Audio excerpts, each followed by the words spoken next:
Hello everyone, তোমরা সবাই কেমন আছো? আজকে আমি ক্লাস 2 এর ছাত্রছাত্রীদের জন্য আবারও একটা ভিডিও নিয়ে চলে এসেছি আমার বইয়ের তৃতীয় পর্বের 204 নম্বর পৃষ্ঠা থেকে। আজকের পাঠ হচ্ছে মেঘের মুলুক, উপেন্দ্র কিশোর রায়চৌধুরীর লেখা। দেখো, খুব সুন্দর একটা পাহাড়ের মাঝখান থেকে টয় ট্রেন যাচ্ছে, সেরকম একটা ছবি কিন্তু দেওয়া রয়েছে। চলো গল্পটা আমরা পড়ে ফেলি। ছিলাম মাঠে, এসেছি মেঘের মুলুক দার্জিলিংয়ে। তাহলে মেঘের মুলুক কোন জায়গাকে বলা হলো? মেঘের মুলুক হচ্ছে দার্জিলিংকে বলা হলো। মেঘের মুলুক মানে যেখানে প্রচুর মেঘ, কারণ ওটা অনেক উঁচুতে, তো মেঘ ওখানে হাতের কাছে চলে আসে। কলকাতার চেয়ে 7,500 ফুট উঁচুতে। তাহলে কলকাতার থেকে 7,500 ফুট উঁচুতে। সেটা যে ঠিক কতখানি উঁচু মনের ভিতরে তার একটা পরিষ্কার আন্দাজ করা ভারী শক্ত। আমরা যে আকাশে মেঘ দেখতে পাই, উপরে যে মেঘ দেখতে পাই, একদম মেঘের কাছাকাছি পৌঁছে যাওয়া যায় দার্জিলিংয়ে গেলে। দার্জিলিংয়ে গেলে মেঘ একবারে সামনে ভেসে যেতে দেখা যায়, বা মেঘ আমাদের গাকে ভিজিয়ে দিয়ে চলে যায়। দার্জিলিংয়ের পথে বনের শোভা বড় চমৎকার। একলা সে বনের ভিতর যেতে হলে প্রাণটি হাতে করে যেতে হয়, কিন্তু ট্রেনে যেতে কোনো ভয় নেই। দার্জিলিংয়ের ঘন বনের মধ্যে দিয়ে একা যেতে গেলে ভয় লাগবে, কিন্তু ট্রেনে যেতে কোনো ভয় নেই। ট্রেন মানে কোন ট্রেন? Toy train. একবার কিন্তু ট্রেনের সামনে একটা মস্ত বুনো হাতি পড়েছিল। সে হয়তো ট্রেনটাকে নতুন রকমের কোনো জানোয়ার মনে করে থাকবে, তাই বোধহয় লাইনের ওপর দাঁড়িয়ে সে ভাবছিল সেটার সঙ্গে লড়বে কি ভাগবে। ট্রেনের সামনে হাতি চলে এসেছিল। এমন সময় ড্রাইভার পোঁ করে বাঁশি বাজিয়ে ট্রেনখানাকে খুব জোরে চালিয়ে দিল, আর হাতিও তা দেখে মাগো বলে লেজ গুটিয়ে দে প্রাণপণে ছুট। তার মানে ওইখানে জঙ্গলের মাঝখানে সেখানে ট্রেন লাইন রয়েছে, টয় ট্রেনের লাইন রয়েছে। সেই লাইন দিয়ে যখন ট্রেন যাচ্ছে, তার সামনে একটা মস্ত বুনো হাতি এসে পড়েছিল। ট্রেনখানি সেই বনের ভিতর দিয়ে পাহাড়ের গা বেয়ে হাঁপাতে হাঁপাতে কেন্নর মতন এঁকে মেঁকে চলে। 30 ফুট পথ এগুলে তার 1 ফুট উঁচুতে ওঠা হয়। 30 ফুট পথ এগুলে তার 1 ফুট উঁচুতে ওঠা হয়। 1,500 ফুট উঁচুতে উঠলে মেঘের সঙ্গে দেখা হয়। দেশে বসে আকাশের পানে তাকিয়ে আমরা যেসব ভারী ভারী মেঘ দেখতে পাই, তারা মোটামুটি এই রকম উঁচুতেই থাকে। ক্রমে হয়তো ট্রেন তার ভিতর ঢুকে যায়, তখন আর বুঝতে বাকি থাকে না যে আমরা যাকে কুয়াশা বলি, এ ঠিক সেই জিনিস। দূর থেকে তাকে দেখলেই সে মেঘ, আর ভিতরে ঢুকে দেখলেই সে কুয়াশা। যখন মেঘের মধ্যে পৌঁছে যাওয়া যায় পাহাড়ের মধ্যে, তখন কিন্তু দেখলে মনে হয় যেন কুয়াশা। আসলে সেটাই আমরা যখন নিচ থেকে দেখি, আমরা দেখি মেঘ, কিন্তু যখন সেটা আমরা হাতের কাছে দেখি, তখন কিন্তু সেটা একদম কুয়াশার মতনই দেখায়। প্রায় 4,500 ফুট অবধি ট্রেনখানা বড় বড় পাহাড়ের দক্ষিণ দিক বেয়ে চলতে থাকে। সেসব পাহাড়ের উত্তরে যে কি আছে তা দেখা যায় না। বড় বড় পাহাড় তো এদিক থেকে ওদিক দেখা যাবে না। তারপর যেই হঠাৎ একবার মোড় ফিরে সেই পাহাড়গুলোকে ডানাতে ফেলে সে উত্তরমুখ হয়, অমনি দেখা যায় হিমালয়ের সাদা সাদা বরফে ঢাকা চূড়াগুলো রোদে ঝিকমিক করছে। হিমালয় পর্বতমালার সাদা সাদা বরফে ঢাকা চূড়ায় দেখো, সাদা সাদা পাহাড়ের চূড়া দেখতে পাচ্ছ। এই যে ছবিতে তোমরা দেখো সাদা সাদা পাহাড়ের চূড়া তখন ঝিকমিক করতে দেখা যায়। তারপরে শীতটিও ক্রমে জেঁকে উঠতে থাকে। তখন আর বুঝতে বাকি থাকে না যে এবারে এক নতুন রাজ্যে আসা গেছে। তার নতুন রকমের হাওয়া, নতুন রকমের শোভা, সেখানে নতুন ধরনের মানুষ, নতুনতর মেঘের খেলা। নতুন জায়গায় চলে এসেছে। দার্জিলিংয়ের পথে সবচেয়ে উঁচু স্টেশন হচ্ছে ঘুম। তাহলে মনে রাখতে হবে, দার্জিলিংয়ের পথে সবচেয়ে উঁচু স্টেশনটার নাম হচ্ছে ঘুম। দার্জিলিং তারই একটা স্টেশন, তারই এক স্টেশন পরে, তাহলে ঘুমের পরেই কিন্তু দার্জিলিং স্টেশন। কিন্তু দার্জিলিংটাই হচ্ছে ঘুমটা কিন্তু উঁচু, তারপরে তুলনামূলকভাবে দার্জিলিংটা কিন্তু একটু নিচু, আর খানিকটা নিচে। স্টেশন পরেই দার্জিলিং, আর খানিকটা নিচে। ঘুম থেকে দার্জিলিং মোটে 5 মাইল। তাহলে ঘুম থেকে দার্জিলিংয়ের দূরত্ব কত? মাত্র 5 মাইল। এইটুকু যেতে আর বেশি সময় লাগে না। চলতে চলতে হঠাৎ একবার মোড় ফিরেই দার্জিলিং শহরটি দেখতে পাওয়া যায়। ময়রার দোকানে যেমন করে মিঠাইয়ের থালাগুলো সাজিয়ে রাখে, পাহাড়ের গায়ে বাড়িগুলো অনেকটা সেইভাবে সাজানো।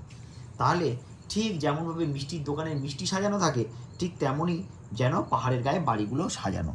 দেখতে ভারী সুন্দর লাগে, কিন্তু দার্জিলিংয়ের আসল শোভা ঘর বাড়িতে নয়, সে হচ্ছে মেঘের আর হিমালয়ের আর আলো আর ছায়ার শোভা। সেটাই হচ্ছে দার্জিলিংয়ের আসল শোভা। অনেক দিন ভোরের বেলায় উঠে দেখি পাহাড়ের পিঠের ওপরে মেঘের খোকারা ঘুমিয়ে আছে। তাদের মাথার উপর দিয়ে হিমালয়ের ঝাপসা ছেয়ে রঙের চূড়াগুলি দেখতে পাওয়া যাচ্ছে। তখনও সূর্য ওঠেনি। পূবের আকাশে লাজুক হাসির মতন একটু আলো দেখা গিয়েছে মাত্র। ক্রমে হিমালয়ের মুখ রাঙা হয়ে উঠতে লাগলো। ব্যস্ত হয়ে রং ঢেলে তুলি নিয়ে বসলাম। মনে হলো কত কিছু আঁকবো। দুষ্টু মেঘের খোকার রোদের গন্ধ পেয়ে সে বেচারাও তাদের বিছানা ছেড়ে উঠে বসেছে। তারপর এক পা দুপা করে না জানি কোন দেশের পানে তারা রওনা হলো। হিমালয় দিল ঢেকে, মানে মেঘগুলো। আমার আঁকবার আয়োজন সব দিল মাটি করে, আর কিছু দেখা যাচ্ছে না কি। দেখতে দেখতে তারা পাহাড়, বন, বাড়ি ঘর সব গ্রাস করে ফেললো। তখন আর আশেপাশের বাড়িঘর, গাছপালা কিছুই দেখবার জো নেই। তার মানে মেঘে যখন ঢেকে গেল, মানে কুয়াশার মতন হয়ে গেল, তখন কিন্তু আর কিছুই দেখা যাচ্ছে না। আমাদের বাড়িখানা যে মজবুত পাহাড়ের ওপর দাঁড়িয়ে আছে, পুষ্পক রথের মতন শূন্যে উড়ে পরীর মুলুকের পানে ছুটে চলছে না, এ কথাটি বিশ্বাস করা ভার হয়ে উঠল। আবার তা 10 মিনিট পরে দেখা গেল যে মেঘ সব উড়ে গিয়ে চারিদিকে রোদ ঝকমক করছে। মানে এই মেঘ তো আবার এই দেখা যাবে সব মেঘ ভেসে অন্যদিকে সরে গেছে। ভোরে আর সন্ধ্যায় যখন ঘন ঘন রোদের রং বদলাতে থাকে, তখন হিমালয়ের চেহারাও পলে পলে নতুন হতে থাকে।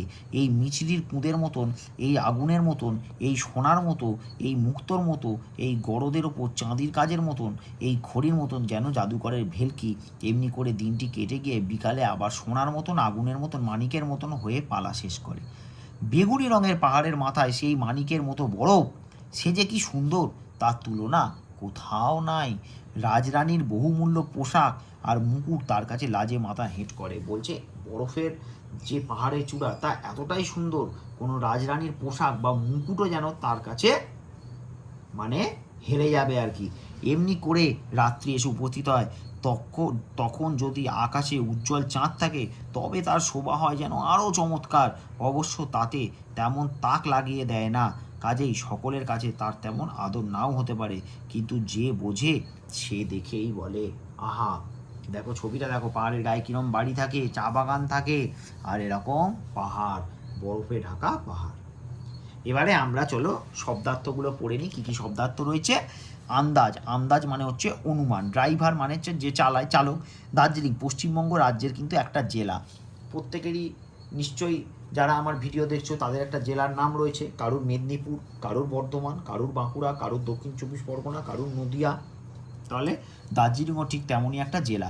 হিমালয় ভারতের উত্তরে অবস্থিত পর্বতমালার নাম হচ্ছে হিমালয়। মিঠাই মানে মিষ্টি। দুষ্টু মানে হচ্ছে খারাপ। গ্রাস করা মানে গিলে ফেলা। মজবুত মানে শক্তপোক্ত। চাঁদি মানে হচ্ছে রূপো, যে সোনার রূপো, যে গয়না তৈরি হয় রূপো, সেই রূপোকে চাঁদি বলা হয়।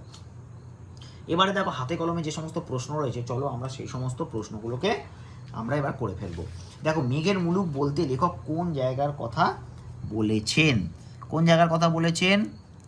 দার্জিলিং। হলো। দার্জিলিংয়ের পথে ট্রেন কিভাবে চলে? কিভাবে চলে একবার দেখে নিই। এঁকে মেঁকে ছিল যদিও, এই যে বনের ভিতর পাহাড়ে গা বেয়ে হাঁপাতে হাঁপাতে কেন্দ্রর মতন এঁকে বেঁকে চলে, তাই তো? আমরা শুধু লিখি এঁকে বেঁকে, এঁকে বেঁকে চলে। দার্জিলিংয়ের পথে সবচেয়ে উঁচু স্টেশনটির নাম কি? ঘুম। পাহাড়ের গায়ে বাড়িগুলো কেমনভাবে সাজানো? মিষ্টির দোকানের মিষ্টির মতন, তাই তো? দেখি একবার কি বলেছিল ওরা, মিঠাই বলেছিল, ময়রার দোকানে মিঠাইয়ের থালাগুলো, তাই তো? তাহলে মিঠাইয়ের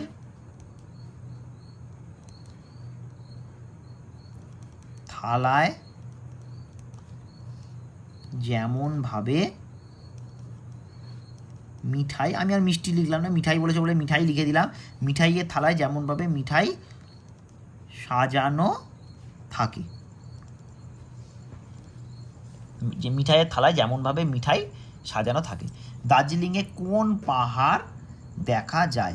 এখানে পাহাড় বলতে এখানে হিমালয়ের কথা বলা হচ্ছে, নাহলে এখানে আলাদা করে কিন্তু কোনো পাহাড়ের নাম দেয়নি। পাহাড় কিন্তু অনেক দেখা যায়, সে নাম আমি যেহেতু দেয়নি আর বললাম না। দার্জিলিংয়ে ভোরের আকাশটি দেখতে কেমন লাগে? ভোরের আকাশটা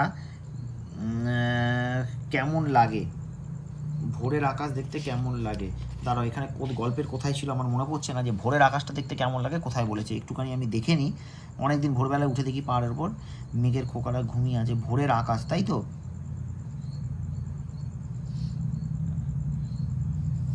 ভোরের আকাশটা কেমন লাগে?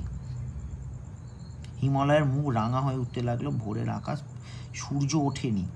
এই যে অনেকদিন ভোরবেলায় উঠে দেখি ছেয়ে গেছে, ভোরের আকাশ, সূর্য ওঠেনি, পূবের আকাশে লাজুক হাসির মতন আলো দেখা দিয়েছে মাত্র। আর দেখি কোথাও লেখা আছে কিনা, কিছু বিশেষ কিছু লেখা আছে কিনা।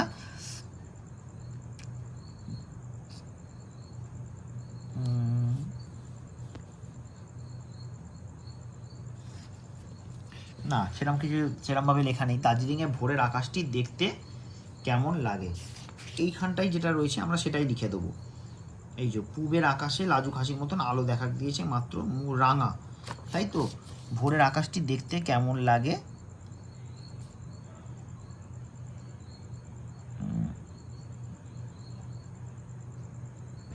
আরেকবার দেখুন কি লেখা যায়।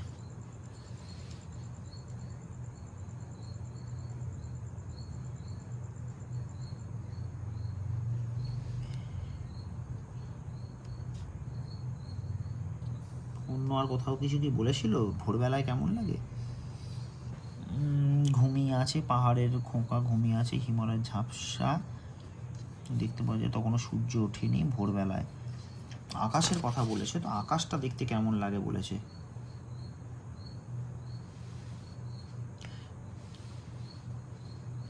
দেখতে কেমন লাগে, এটা যেহেতু রাঙা লিখে দিই, রাঙা, ঠিক আছে? দেখতে কেমন লাগে, রাঙা লাগে।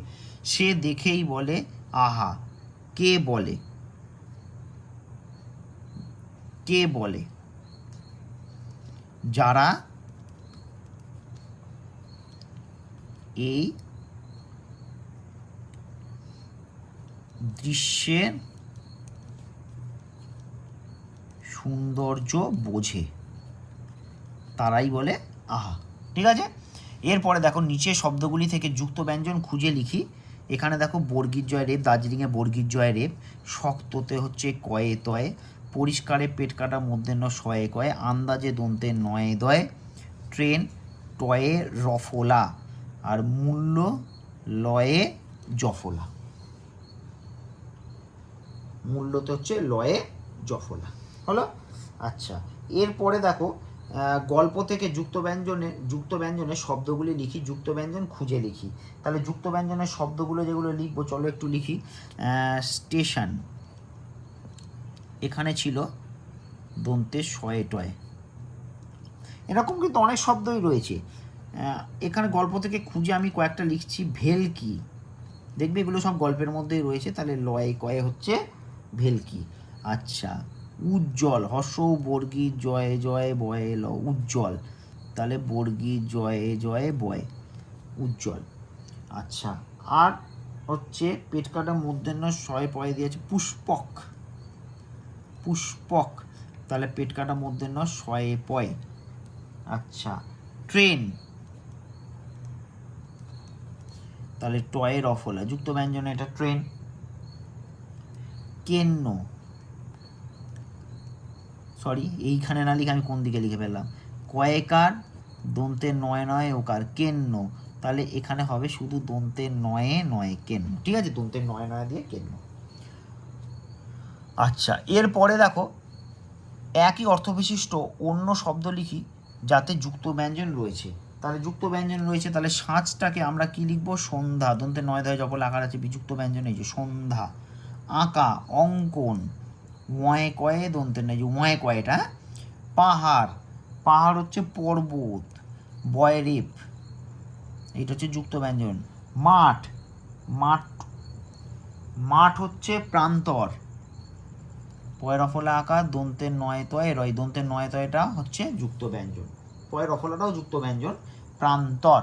ঠিক আছে, তাহলে এই ছিল আজকের ভিডিও। গল্প ছিল মেঘের মুলুক, উপেন্দ্র কিশোর রায়চৌধুরীর লেখা। আমি কিন্তু এর প্রশ্ন উত্তরগুলো তোমাদের জন্য করে দিলাম। তাহলে আজকের ভিডিওটা যদি ভালো লেগে থাকে তাহলে অবশ্যই একটা লাইক করো, কমেন্ট বক্সে লিখে জানিও কেমন লেগেছে। আর আমার চ্যানেলে প্রথমবার এসে থাকলে এরকম ভিডিও আরও দেখার জন্য চ্যানেলটা অবশ্যই সাবস্ক্রাইব করে পাশে থেকো।